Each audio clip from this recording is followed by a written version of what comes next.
Hi there. Welcome. Today we're going to go through my favorite stretch series, and I do this every single day. It's like I just feel like it works all the joints and just kind of gets all the kinks out, all that good stuff. So I do it every night before bed. That's the kind of every day. But I also do it after each activity. So if I'm going for a trail run or after a bike ride, ski, I do it mostly kind of using like the car or whatever I have around, like a picnic bench or, a rock. Today I'm going to use a rock.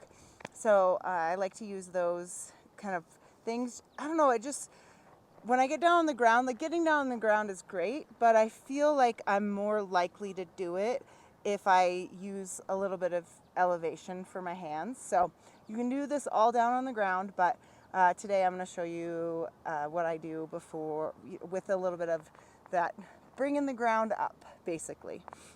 So starting with your hands on something. I'm going to use this rock today and just stepping the feet back wherever you find a spot, and then kind of just pedal the feet here and drop the heels, thinking about what the chest is doing, making sure that you're not kind of shrugging too far up, but you're pressing the chest away there. So, and then opening one leg. So this leg I'm lifting up and then rolling the ankle. And I don't hold a lot of these things very long. It's more about just getting the movement through the joint, breathing, all that good stuff. So then from there, pulling the knee in towards the chest and stepping through and then opening up.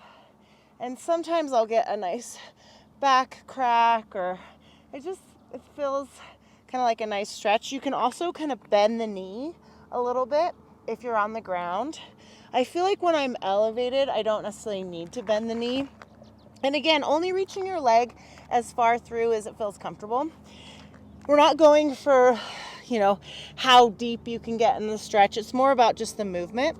And then stepping the foot forward there and coming up and doing a side bend here, and then straightening the front leg, and then squaring forward and opening the hand opposite. It's almost almost feels like I'm wringing out my upper body, because this feels pretty normal, and then this feels like a little bit of a stretch, and I like that.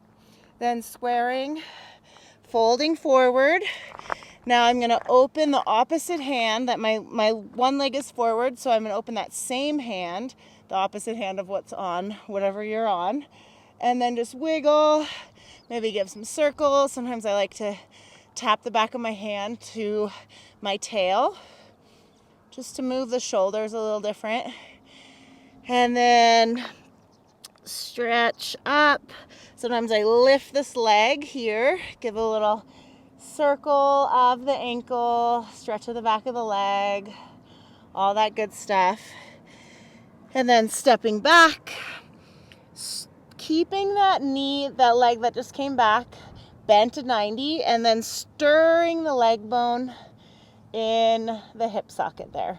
And then reverse and meeting, pedaling the feet out there, collarbones nice and wide, and then now other side. So that soft bend in the knee, circling the ankle both directions, and then stepping forward.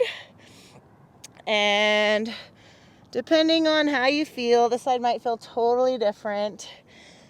And bringing the hands up here, coming into this stretch kind of through the inside of the leg, and then side bend, straighten, and side bend, and then square. Now opening the hand there, like you're wringing out the spine, You can look back at your hand, might be a little bouncy, that's okay. Spinning the wrist, especially if you mountain biking or something where you have pressure on your wrist, it's good to not neglect that. And then back to center, opening the hand to get a little bit more of that rotation through the upper body.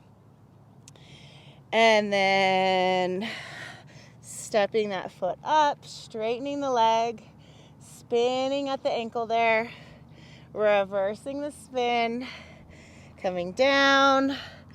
Maybe give a little hamstring stretch there by straightening the front leg, taking some big breaths, and again, kind of figuring out what works for you, because some things feel really good and not pushing it necessarily. So, and then stepping the leg back and keeping it at 90 and doing some circles here. Good. Reverse. And what do you think, Finny? And then stepping the foot to parallel, lift and lower, dropping the heels, getting that stretch. Maybe roll to the outer borders of your feet. Maybe feeling some snap, pop, crackle pops in the ankles. And then walking the feet forward, rolling up. Give a little shoulder shimmy, reaching up and exhaling. So, all right, well, so that's my little favorite stretch series. So let me know how it goes and keep coming back to it, finding things that you like, and I will see you soon.